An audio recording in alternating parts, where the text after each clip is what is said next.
Guys, welcome to Gospel Reactions.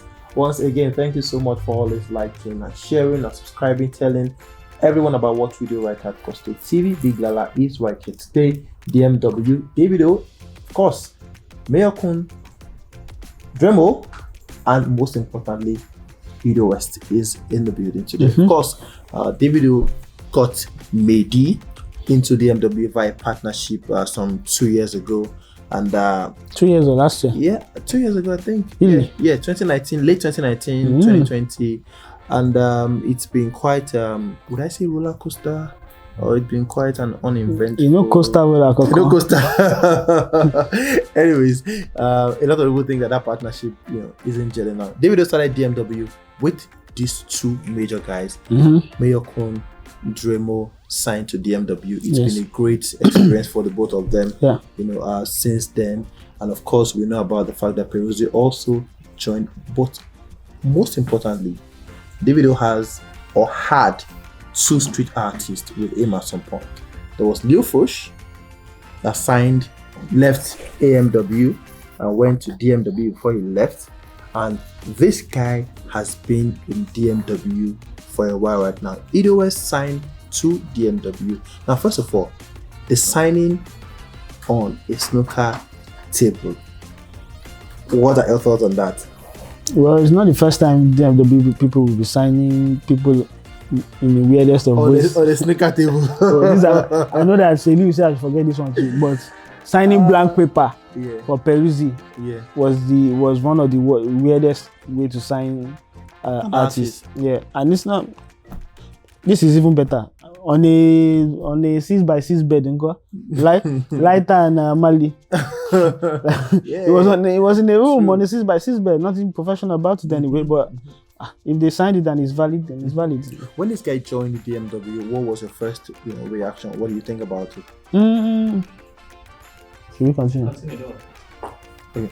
Well, when he joined, it was like a shift in direction, right? I mean, that period we had Sensei Miganja and Mr. Rio.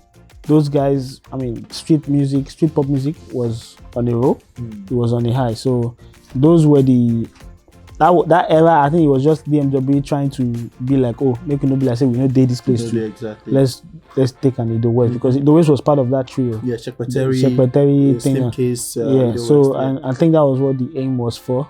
Whether he was now signed, I don't really know. Was it a good move by Davido at that time?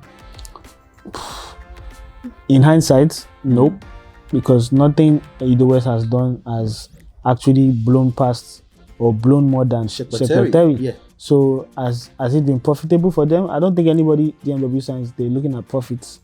Has it added any sort of value to their label? I don't think it has. It hasn't at all. So that's what I feel. I don't think it has been profitable or anything to them. But the question is he really signed to DMW? We're going to ask this question for him and for several other guys. Because there's been so many signings, right? The same questions we're going to be asking, we would also be asking, what's it called, Malian's music in a few years. Like, were these people really signed or what was it? Because if you actually sign, I mean, if an artist actually signed to you, at least there will be some sort of plan, not only to push, not only to drop singles, like a plan, work towards a goal. We didn't see any of that for Idowest, and not just Idowest, we didn't see any of that.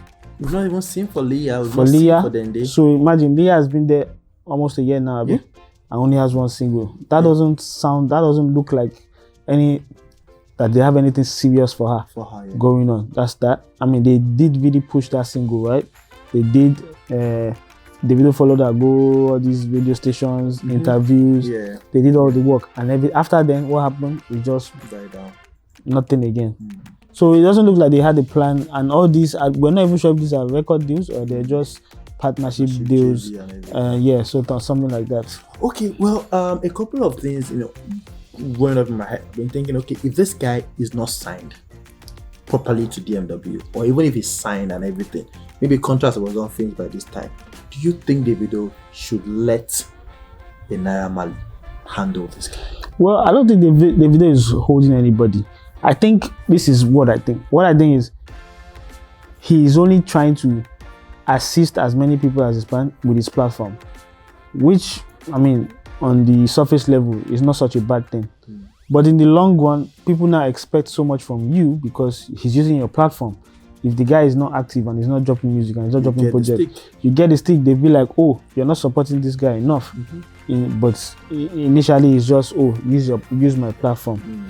And which is the problem majority of these labels had. YBNL had the same issue with Lighter, because on the surface it looked like he was signed, but it may have been, oh, let me use your platform to run it and things like that. Same thing with David, the same issue, caused issue for Peruzzi. Yeah. It was initially, oh, let's use a DMW platform before they try to run it around and make it look like it's a record label thing that it did not materialize to be. So I think that's what the problem is. I think the only true signings, well, I'll say one. The only true signing DMW ever had was Mayokun, because the deal was direct. Mayokun never had the label. Yeah. He was just doing his thing on Instagram. Davido reached out, and that was the only true signing. Yeah. What's his name? Dremo. I would think till date that's a partnership. Yeah. Because Dremo had the label. Yeah. He was doing his thing, and then before DMW came on board, I think Ape Gang. Yeah, Ape Gang. Yeah. Oluwa Baban, like what? Yeah. Turn up. So that was one of his first singles. But if you're saying that this guy, you know, maybe a JV or a partnership or everything, or he wants to just use a platform, why involve a lawyer then? I mean, even if very serious. No, even if you want to involve a lawyer, is to just know that everybody knows. I mean, their place and know what they have to bring to the table.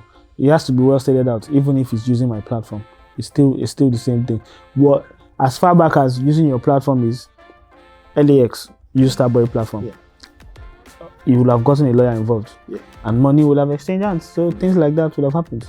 Okay, well, money maybe didn't exchange hands. In the case of Idowest, it was a case of Messiah. Let's help this street boy. That's what anyways, as we go, do you think this guy should leave DMW? I don't think anything about an Idowest. I think he can do anything. I don't think he's really attached to DMW. He has DMW in all of this. His recent project has DAVIDO as well, and has Mayokun. Those are the benefits of being under. I mean, using a platform. Does he still see it as beneficial to him? The fact that he can put these two guys and have on his EP, project, on his EP, for him it can be good enough. If he decides that he's not there anymore, would he still be able to pull any of these features in the future? No. So to him, it's still beneficial to him. So I don't think anybody's holding him down. If he says today, oh, I'm no longer with DMW, I don't think Davido will bat an eyelid and be like, oh, he will just be like, okay, no problem.